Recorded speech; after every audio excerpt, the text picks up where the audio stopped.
하나님 말씀 보겠습니다. 히브리서 9장 23절에서 28절까지 말씀 우리 함께 같이 교독합니다. 제가 먼저 23절 말씀 시작하겠습니다. 그러므로 하늘에 있는 것들의 모형은 이런 것들로서 정결하게 할 필요가 있었으나 하늘에 있는 그것들은 이런 것들보다 더 좋은 제물로 할지니라. 그리스도께서는 참 것의 그림자인 손으로 만든 성소에 들어가지 아니하시고 바로 하늘에 들어가사 이제 우리를 위하여 하나님 앞에 나타나시고 대제사장이 해마다 다른 것의 피로서 성소에 들어간 것 같이 자주 자기를 드리려고 아니하실지니 그리하면 그가 세상을 창조할 때부터 자주 권한을 받았어야 할 것이로되 이제 자기를 단번에 제물로 드려 죄를 없애시려고 세상 끝에 나타나셨느니라. 한 번 죽는 것은 사람에게 정해진 것이요 그 후에는 심판이 있으리니 이와 같이 그리스도도 많은 사람의 죄를 감당하시려고 단번에 되신 바 되셨고 구원에 이르게 하기 위하여 죄와 상관없이 자기를 나타낸 자에게 두 번째 나타나시리라. 아멘. 오늘 히브리서 9장 23절에서 28절까지 말씀 저와 여러분에게 하나님의 거룩한 진리로 무장하는 그리고 이 땅 위에 살아가는 동안에 주님만을 바라볼 수 있는 이런 말씀이 되어지길 간절히 바랍니다. 열심히 일하고 있는 거, 가정이나 공동체를 만들고 살고 있는 거, 이런 분들에게 당신의 인생의 목적이 무엇입니까? 라고 물어보면 거의 다 똑같은 대답이죠. 행복하기 위해서입니다. 라고 이렇게 이야기를 하죠. 불신자들이나 믿는 우리들 역시 마찬가지로 그렇게 대답할 수밖에 없는 거죠. 사실 인생들은 늘 좋은 일 있기를 원하는 게 사실이기 때문에 그런 거죠. 그렇지 않으세요, 여러분들은? 저는 그렇습니다. 여러분들은 아니 그러실 것 같은데 저희 역시 행복하기를 원합니다. 그런데 원하지 않는 사고, 생각지도 않는 질병, 등등 그러다가 결국에 죽음. 이상이 2023년도에 들어와서 제 주변에 젊은 친구들이 한 3사람이 갔어요. 참 인생은 한순간이구나. 순식간에 사라질 수밖에 없는 존재들이구나. 그런데 우리는 늘 그것들을 피하고 싶은 생각들이 많이 있는 거죠. 사실 연세가 많이 드신 분들에게도 죽음이라는 이야기라면 결코 썩 좋은 단어는 아닐 거라는 생각이 듭니다. 그런데 여러분, 어찌 보면 피하고 싶은 것일 수도 있지만 그런데 우리는 그 죽음을 언젠가는 맞이할 수밖에 없다는 거죠.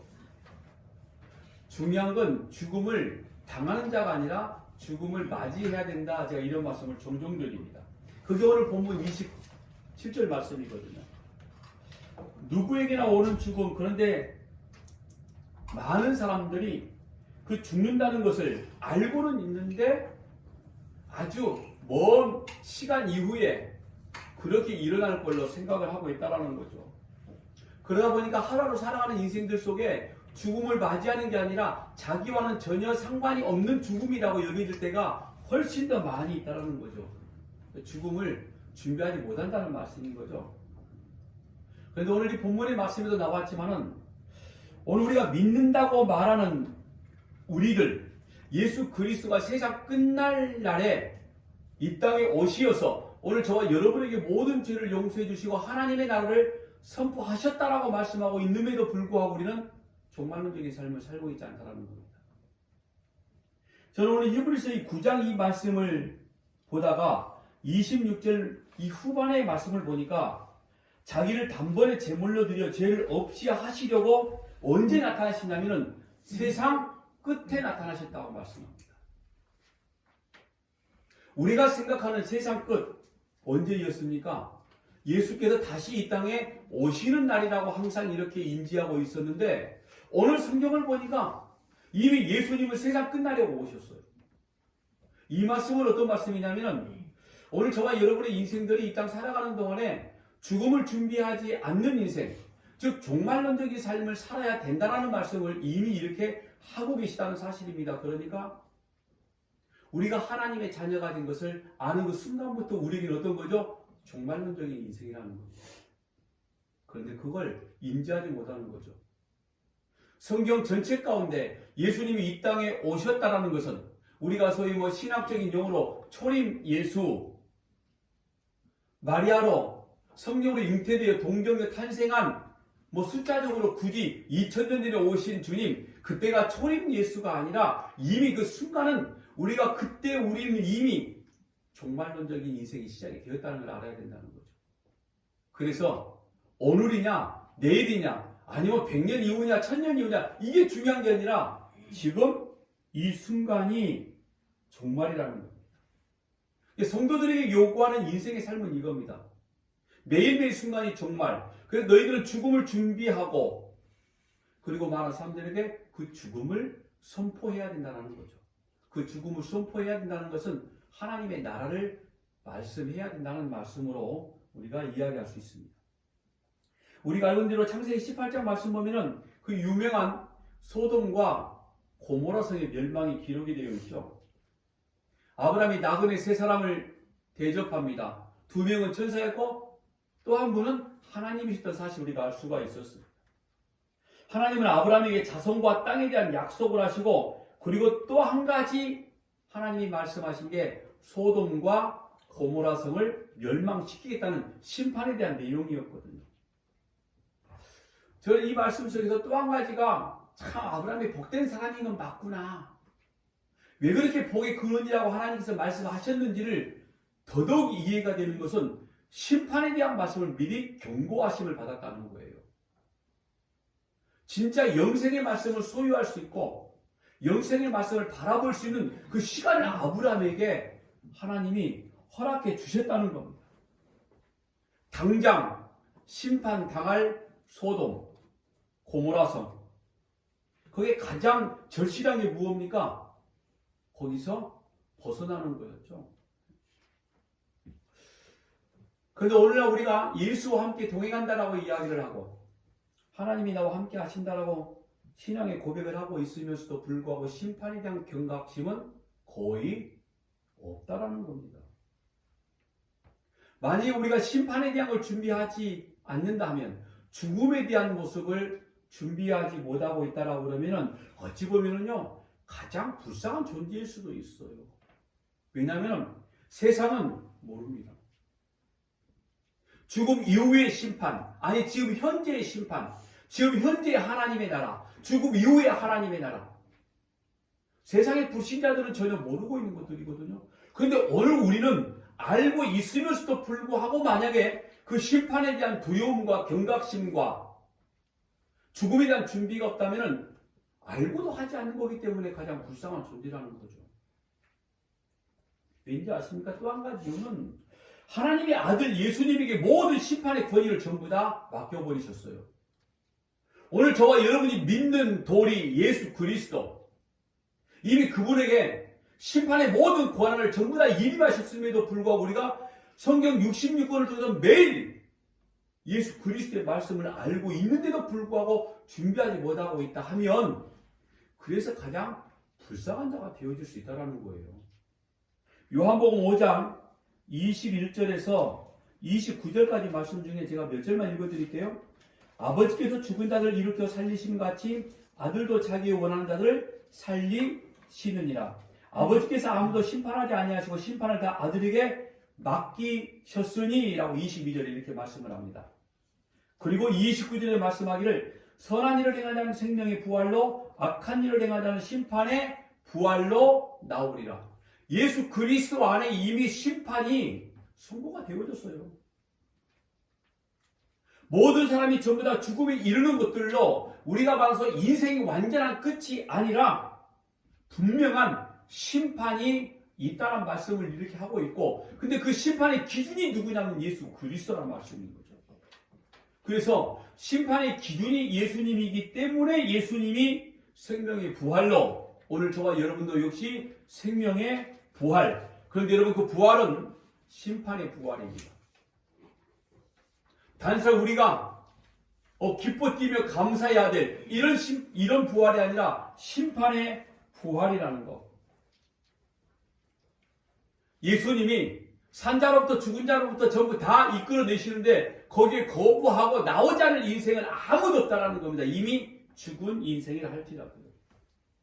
그런데 여러분 다행스러운 건 심판의 기준이 뭡니까? 선한 일을 행한 자는 생명의 부활이고 악한 일을 행한 자는 심판의 부활입니다. 아시죠? 선한 일, 착한 일은 우리의 행위적인 열매를 말하고 있지 않다는 사실이에요.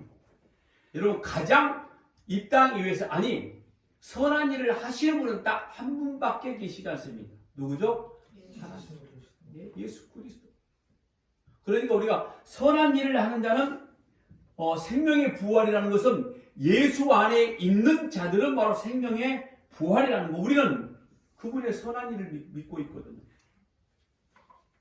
하나님이 보내신 예수님을 믿는 것을 의로 여겨주시는 것이지 그 외에는 그 어떤 것들도 선으로 인정해 주지 않습니다. 하나님께서. 오늘 저와 여러분의 인생이 나는 순간부터 죽음에 이르는 순간까지 단 한 번도 죄를 짓지 않고 너무너무 선하게 착하게 산다 할지라도 그걸 선으로 여겨주지 않으신다 이런 말인 거예요.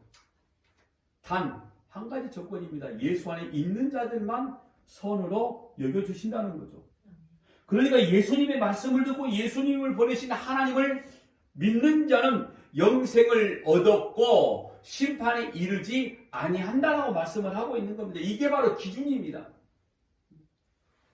그리고 여러분 이 본문의 말씀에서 이 심판이라는 것은 어떤 행위적인 열매를 재판에서 선고를 내리는 게 큰 의미가 아니라 구별이라는 의미를 가지고 있습니다.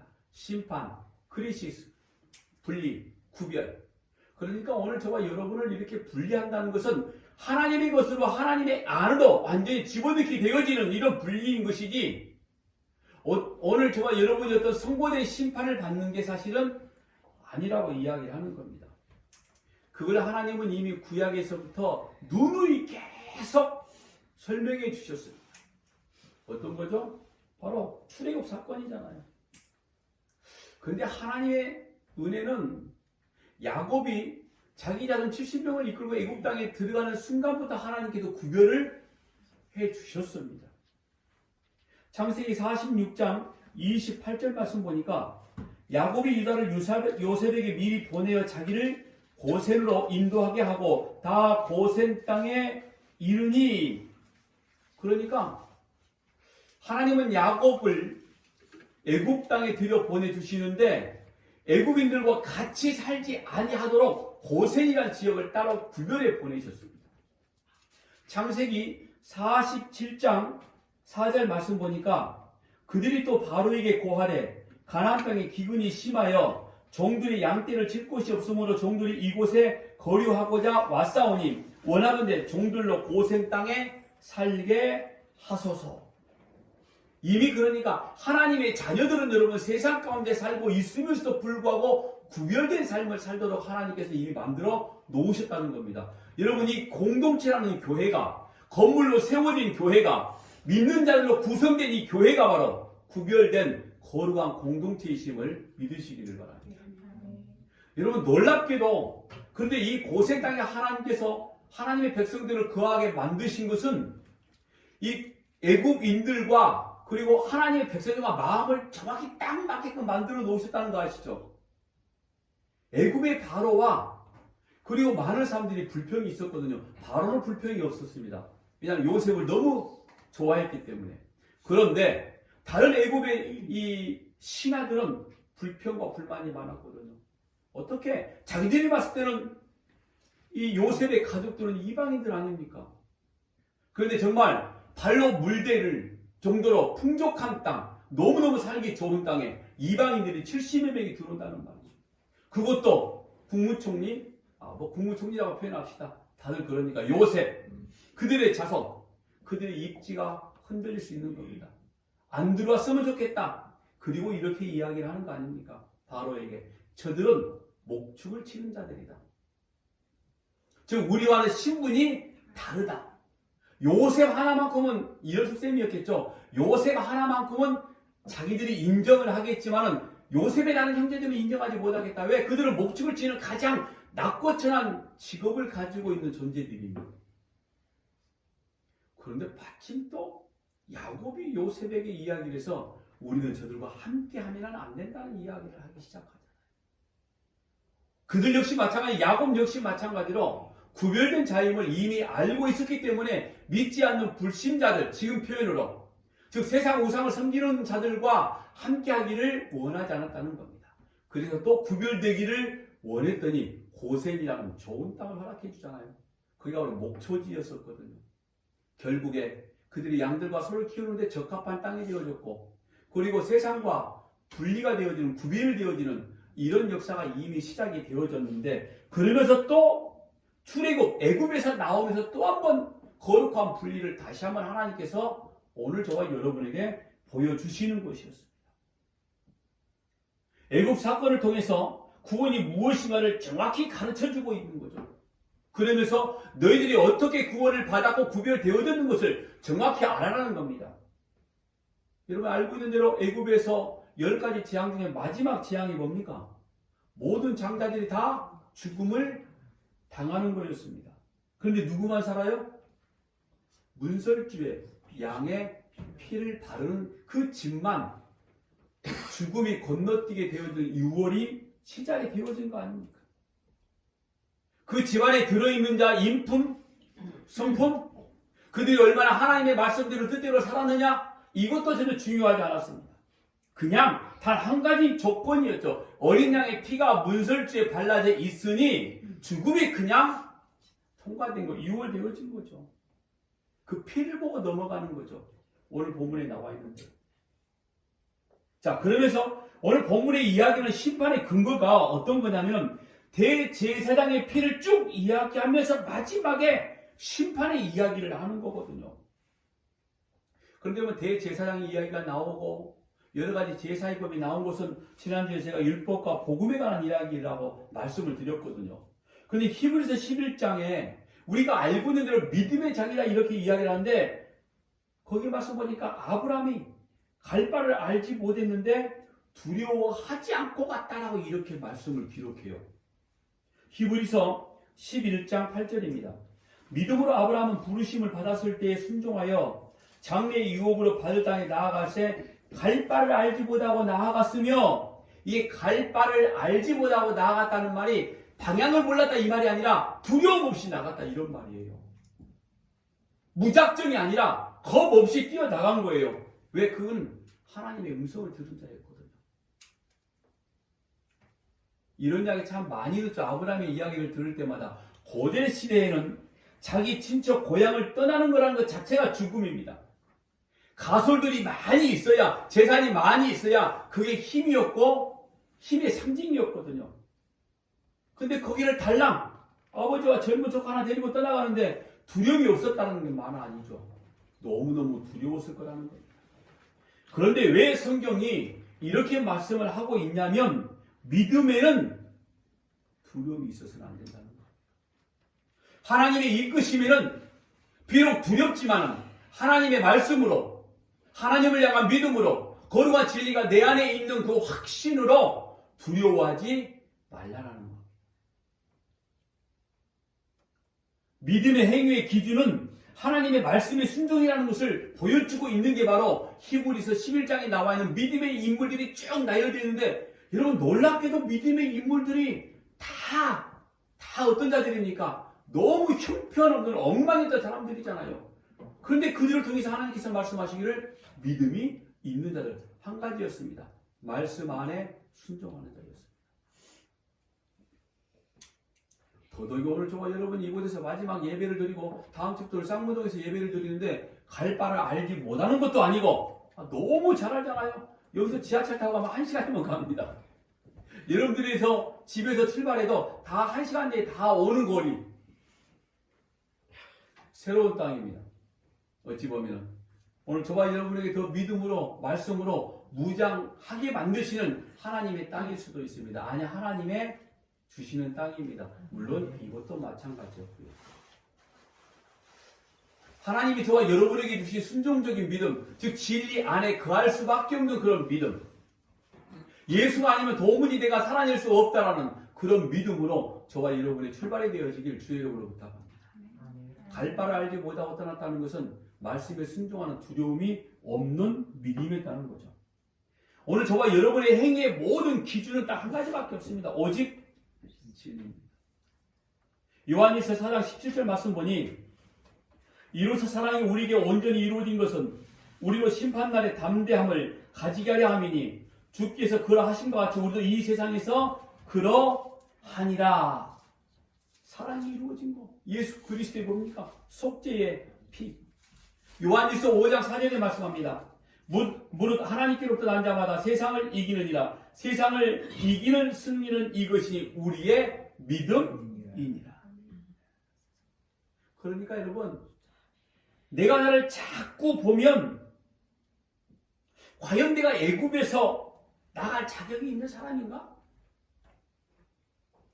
정말 내가 나를 보면은 구원받을 이런 근거가 있는 자인가? 오늘 우리 스스로 우리의 모습을 봤을 때 말하는 겁니다. 그런데 내가 나라는 존재를 근거하지 아니하고 구별 심판이 오직 나에게 있는 예수의 그 피에 의해서 구별이 된다는 사실. 그리고 저와 여러분의 인생 가운데 끊임없이 역사하셨던 하나님의 놀라우신 은혜를 그 경험을 통해서 알게 되어지면 그래서 나는 예수의 십자가의 구속의 피, 그 은혜밖에 없는 거구나. 이걸 아는 순간 우리는 정말 면목 없어지며 면목이 없는 순간에요. 두려움까지 사라져버립니다. 아주 당당해지는 거죠. 그래서 여러분 믿음에는 두려움이 없다라고 이야기를 하는 겁니다. 내가 믿습니다. 아무리 되새기고 마치 체면을 거는 것처럼 해도 두려움은 생길 수밖에 없는 건데 나는 하지 못하는데 예수의 피의 근거가 내 안에 있어 라고 믿어지는 순간에는 정말 당당해진다는 말씀을 하고 있는 거예요. 아브라함이나 오늘 저와 여러분에게 말씀하고 있는 겁니다. 자, 그런데 여기는 율법주의자들이 있었죠. 이불에서 이 본문의 말씀에는 율법주의자들은 우리는 왜 이 어린 양의 피로만 이렇게 구원을 받아야 되지? 왜 그래야 돼? 우리가 하나님의 말씀을 아는데 율법을 아는데 하나님이 특별히 우리에게만 주어진 말씀이 있는데 하면 어린 양의 피뿐만 아니라 우리가 행위도 한번 완전해보자. 너무너무 기특하고 가상한 생각이었죠. 그런데 하나님은 그걸 뭐라고 말씀하신 거죠? 불순종이라고 말씀을 합니다. 행위로 구원이 있을 수도 있다라는 것. 의식적인 어떤 행위로서도 하나님의 구원을 조금 더 완전하게 만들 수 있다라는 생각. 그러니까 율법은 이미 구원받은 자들에게 니들은 왜 어린 양의 피로만 구원받을 수 있다고 이야기해? 거기에 우리들의 행위도 필요한 거야. 라고 이렇게 이야기를 하고 있다라는 거죠. 자기의 의를 한번 자랑해보고 싶은 겁니다. 인간이요, 자기의 자아가 배제되거나 깨어지거나 무시당하거나 부정되는 결과를 정말 원하지 않는 게 인생들이거든요. 그냥 계속 그리로 돌아가는 거죠. 그런데 오늘 히브리서 9장의 본문의 말씀이 히브리서 기자인 사도 바울에게 선포했을 때에 또 거기에 있는 히브리인들에게 아니 오늘 우리가 행위로 어떤 열매를 맺을 수 있고 우리의 어떤 행위적인 열매로 하나님을 기뻐하시게 만들 수 있다는 우리의 알량한 이런 생각들을 또 한번 깨뜨려 버리시는 거죠. 절대 그거 아니라는 겁니다. 두려워하고 불안하다는 것은 예수의 속죄의 피, 심판으로 인해서 내가 완전하게 거룩함으로 구별되어졌다. 가롯이 완전히 분리가 되어졌다. 이 사실을 제대로 인지하지 못하기 때문에 그렇다는 거죠. 그래서 자꾸 뭔가 만들어내야 되는 거죠. 불안하니까. 그러다 보니 어디까지 간지 아십니까? 교회에서 목사가 말하는 거라도 잘 지켜 순종하면은 뭔가 좀 될 것 같아. 자기 의를 자꾸 만들어내는 것 같아. 또 교회의 어떤 행사에 자꾸 참여하면 뭔가 자기가 하고 있는 것처럼 보여질 때도 굉장히 많이 있습니다. 신년초가 되면은 가정에서 작정을 합니다. 야, 우리가 올해는 여름 휴가 때 놀러 가는 데 쓰지 말고 피서 가지 말고 선교를 가자. 지금부터 우리가 모으자. 정말 가상한 생각이죠. 괜찮습니다. 몇 개월 동안 열심히 모았어. 그리고 한 주간 선교지로 떠나서 가정에서 열심히 가서 전도도 하고 뭐 이것저것 모아서 헌금도 하고 그때는 내가 뭔가 굉장히 뿌듯한 일을 한 것처럼 마음이 따뜻해지고 평안해지고 기분이 좋아질 수 있습니다. 거기서 딱 끝났으면 그나마 다행인 거죠. 근데 어느 순간부터 성경 이야기만 나오면 그 옛날 일들이 자꾸 나오기 시작하는 거죠. 그게 바로 자기 의라는 거예요. 그 옛날에 했던 자기들의 행위가 이미 자랑거리가 되어져 버렸다는 거죠. 여러분, 그걸 우리가 복음이라고 말할 수 있을까요? 절대 아니라는 겁니다. 여러분, 이런 말씀 드렸죠? 여러분, 마하트마 간디가 산상수훈을 읽고 비폭력주의를 만들어냈다니까요. 역시 성경은 성경이다. 야, 성경에 이런 진리가 있구나. 그런데 간디는 예수를 안 믿었단 말이에요. 속죄의 피를 모른단 말이에요. 그가 그렇게 하나님의 말씀을 지키고 하나님의 말씀 속에 유추해내서 비폭력주의자가 됐다고 해서 그 사람이 교인입니까? 하나님의 백성이냐고요. 그가 하나님의 뜻대로 살아가는 존재냐고요. 아니라는 이야기를 하고 있는 거죠. 그러니까 여러분, 잘 정리해야 돼요. 여러분들의 인생은 진짜 내가 예수를 잘 믿고 있는지. 이건 설교 시간에 이렇게 한 번, 두 번 이야기한다고 해서 우리가 생각해야 될 문제가 아니라 순간순간 내가 정말 잘 믿고 있는지, 내 입에서 나오는 말들이 내 행위적인 열매가 정말 예수 그리스도의 속죄의 피가 있는지 잘 확인해야 된다 이겁니다. 그래서 성경이 이렇게 말씀한 것 같아요.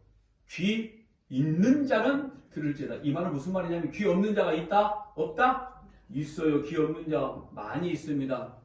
하나님의 말씀을 듣지 못하면, 하나님의 말씀을 진리로 읽지 못하고 보지 못하면 귀는 있으되 없는 자라는 거죠. 지난주에 말씀드렸잖아요. 디모데후서 3장에 보니까 이 세상에 거짓 선지자, 거짓 그리스도 너무너무 많이 나와 있다고. 지금도 있다고. 미혹하는 자들. 그래서 페가스모스 시험에 확 빠지게 만들어서 너 죽어버려 거기서. 누가 그러는 거죠? 거짓 선지자들이 그런단 말이에요. 그런 입으로는 뭐라고 그래요? 이게 네가 사는 길이야. 진리를 모르면 누구든지 다 넘어갈 수밖에 없습니다. 뭐라고 그랬죠? 하나님의 백성은 믿음이 어디에서 난다고요? 들으면서 나고. 그 들으면 뭐라고 그랬죠? 진리, 말씀이기 때문에. 그래서 여러분들은 복음을 전하는 설교자를 만날 수밖에 없다는 말씀을 드린 겁니다. 그리고 최소한 하나님의 말씀을 전하는 설교자를 하면 복음을 전하는 설교자가 되어야 된다는 것이고요. 성경을 통해서 나 자신의 본질적 죄인임도 모르고 십자가의 구속도 알지 못하면 아무것도 아니라는 거예요. 제가 어제 비 오는데 대중교통 얘기가 좀 그래서 2번을 왔다 갔다 하면서 택시를 타고 갔거든요. 쌍문동에. 그런데 십자가를 딱 걸어놨어요.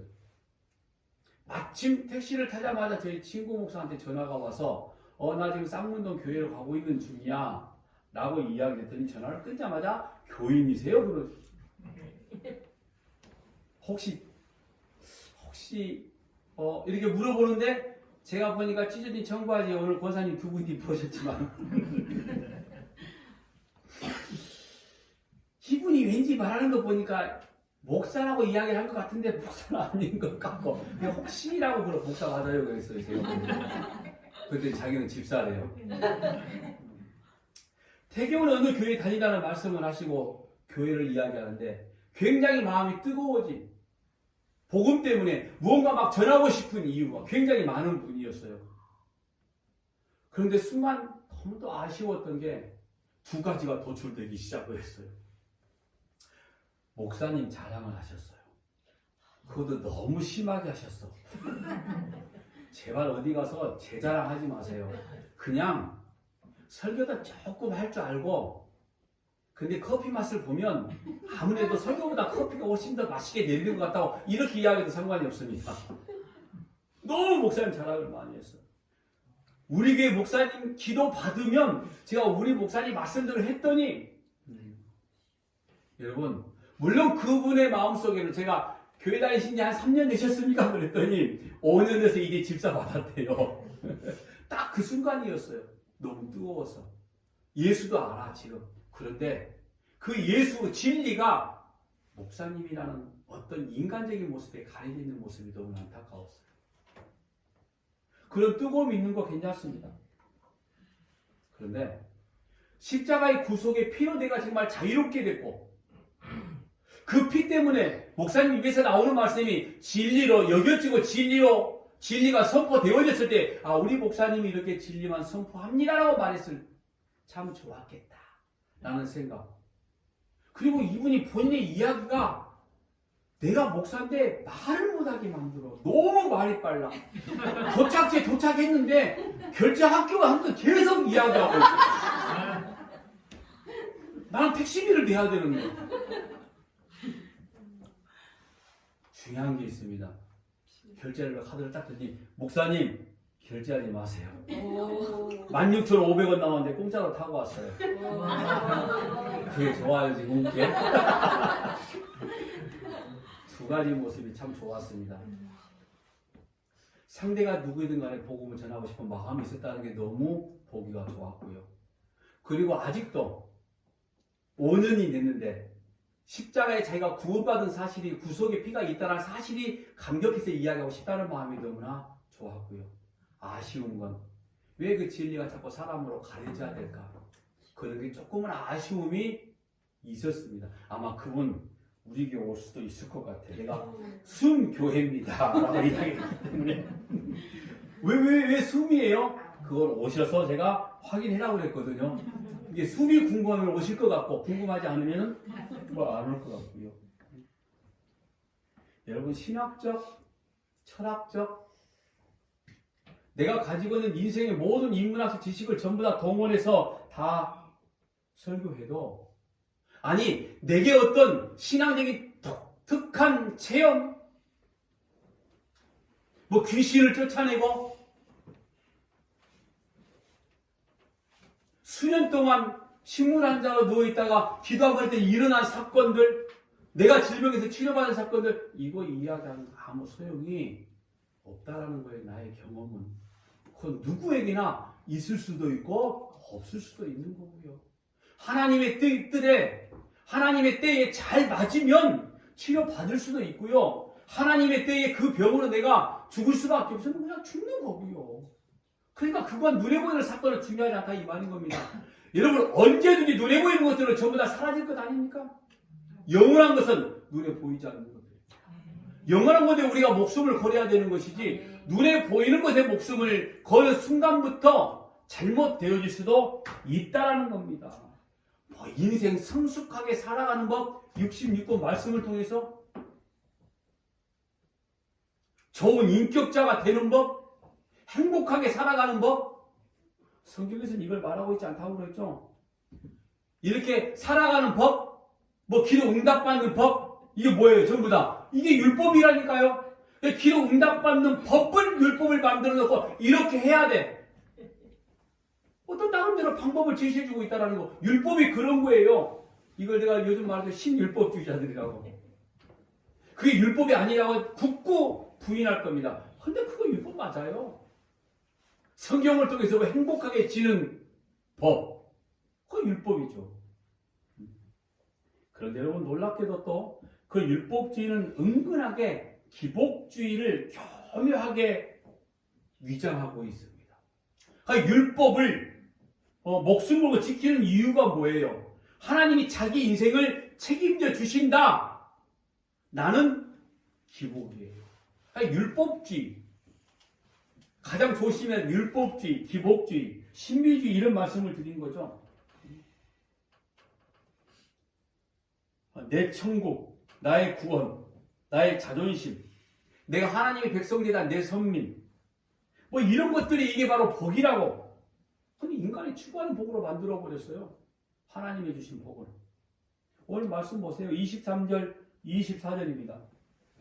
그러므로 하늘에 있는 것들의 모형은 이런 것들로서 정결하게 할 필요가 있었으나 하늘에 있는 그것들은 이런 것들보다 더 좋은 제물로 할지니라. 그리스도께서 참 것의 그림자인 손으로 만든 성소에 들어가지 아니하시고 바로 그 하늘에 들어가서 이제 우리를 위하여 하나님 앞에 나타나시고, 즉 땅에 있는 모형들은 짐승의 피로 정결하게 할 필요가 있었으나 하늘에 있는 것들은 이런 것들보다 더 좋은 제물로 하여야 한다. 이 말은 그러므로 그리스도께서 참 것의 그림자인 손으로 만든 성소에 들어가서 제사장 역할을 하신 것이 아니라 하늘에 있는 참 장막에서 제사장으로 계신다라고 정점을 딱 찍고 지금 말씀하고 있는 거거든요. 그리고 참 장막으로 우리 가운데 계시는데 언제까지? 너희들에게 이렇게 우리에게 말씀하고 있는 거죠. 너희들의 의로움을 내어 보려고 발버둥 치겠느냐. 그래 이어서 바로 25절 26절에 말씀하는 거예요. 대제사장이 해마다 다른 것에 비로소 성소에 들어가는 것 같이 자주 자기를 드리려고 아니하실지니 그리하면 그가 세상을 창조한 때부터 자주 고난을 받았어야 할 것이로되 이제 자기를 단번에 제물로 드려 죄를 없이 하시려고 세상 끝에 나타나셨느니라. 대제사장이 해마다 다른 것에 비로소 성소에 들어가죠. 그러나 새 언약의 피는 예수님의 피 단번에 온전하게 영원토록 효력 있는 제물로 드린 것이라는 거죠. 만일 그렇지 않으면 예수께서 창조로부터 자주 고난을 받았어야 될 것이라는 이야기를 하고 있는 겁니다. 그러나 이제는 자기를 단번에 제사로 드리심으로 죄를 없이 하시려고 세상 끝에 나타나셨다라고 이렇게 선포를 하시는 거예요. 이것이 예수님이 이 땅에 오심인데 이때로부터 바로 종말이라는 말씀을 드렸죠. 그러니까 종말이기에 여러분 심판과 구원이 계속 일어나고 있는 거예요. 계속 구별된 계속 심판, 세상과 하나님의 교회. 사실 믿는 자는 구별된 심판을 우리가 받을 뿐이지 본질적인 심판은 없는 거거든요. 그런데 믿지 아니한 자는 이미 심판을 받아버린 거예요. 세상 속에 살고 있지만 그들은 하나님의 나라와 관계없는 삶을 살고 있기 때문에 심판을 받은 것이라는 거죠. 믿어주세요, 여러분? 자, 그러면 이미 세상 사람들은 심판을 받고 있는 삶 속에 지금 그들의 인생이 들어가 있다는 거예요. 왜? 하나님의 자녀가 아니기 때문에. 근데 그 사람의 인생의 내용물들이 보니까 너무 푸짐해, 너무 풍성해. 세상의 눈으로 판단할 때에 온갖 것들 전부 다 가지고 있어. 권력, 지식, 지위, 물질. 근데 우리가 그것들을 위해서 기도해야 된다고요? 그것들을 얻어내기 위해서 하나님과 단판을 지어야 된다고요? 아니, 우리는 이미 지금 하나님의 나라에 살고 있다고 이야기하고 있잖아요. 오늘 또 분명히 말씀을 하고 있잖아요. 세상 사람들도 심판의 소리를 전혀 귀담아 듣고 있지 않지만 그저 오늘을 살기에 바쁜 인생들이지만 우리도 혹시나 거기에 있는지 교회에 나와서까지도 예수님에게 관심을 가지기보다는 어떻게 하든지 나를 위한 삶을 한번 살아보겠다라고 생각하고 있는지는 우리가 순간순간 확인해 봐야 된다는 겁니다. 그래서 27절에 이렇게 말씀하는 거예요. 한 번 죽는 것은 사람에게 정해진 것이요 그 후에는 심판이 있으리니. 딱 한 가지 심판이라고 그랬죠. 예수 그리스도를 주님으로 모시지 않고 그 앞에 무릎을 꿇고 있지 않는 자와 예수 그리스도를 나의 구원자로 믿음으로 고백하며 그 앞에 무릎을 꿇고 진리 가운데 있는 자. 이렇게 딱 구별이 되어지지 않습니까? 여러분, 만약에 우리가 하나님을 믿고 있는 것 자체가 나의 인생에 어떤 도움이 되어지는 것들로 믿고 있다 하면 지금 내가 정말 죽음의 사망의 길로 가고 있다는 것을 아주 미련스럽게 지금 보지 못하고 있다는 거예요. 뭐 태어나자마자 인생의 죽음을 향한 길이기도 합니다. 하지만은 그런데 죽지 아니할 걸로 생각하고 세상에 보이는 것들이 전부라고 착각하고 있다라고 그러면은 진짜 죽음 가운데 있는 존재라는 것을 말씀하고 있는 거예요. 그런데 우리가 예수 그리스도로 심판에 이르지 아니한다는 것 가장 기쁜 소식 아닙니까? 28절에 말씀하시죠. 이와 같이 그리스도도 많은 사람의 죄를 담당하시려고 단번에 들이신 바 되셨고 구원에 이르게 하기 위하여 죄와 상관없이 자기를 바라는 자들에게 두 번째 나타나시리라. 예수님께서 많은 사람의 죄를 담당하시려고 단번에 들이신 바 되셨다라고 말씀합니다. 예수님께서 십자가 희생 당하심은 많은 사람, 즉 창세 전에 예수 그리스도 안에서 예정한 자기 백성들의 죄를 담당하시기 위하여 들이신 것이다. 이 말씀이 이미 이사야서에 선포되었다는 거 아시죠? 이사야서 53장입니다. 우리가 너무나 잘 알고 있는 말씀이죠. 그는 실로 우리의 질고를 지고 우리의 슬픔을 당하였거늘 우리는 생각하기를 그는 징벌을 받아 하나님께 맞으며 고난을 당한다 하였노라. 그가 찔림은 우리의 허물 때문이요 그가 상함은 우리의 죄악 때문이라. 그가 징계를 받음으로 우리는 평화를 누리고 그가 채찍에 맞음으로 우리는 나음을 받았도다 라고 이미 선포하셨습니다. 그래서 오늘 저와 여러분은 죄와 상관이 없는 구별됨을 받고 있다는 거죠. 이 땅에 우리가 인간의 호흡을 가지고 얼마나 살아가는지는 아무도 모릅니다. 오늘 저와 여러분이 주신 생명이 얼마나 남아있는지 모른다는 거죠.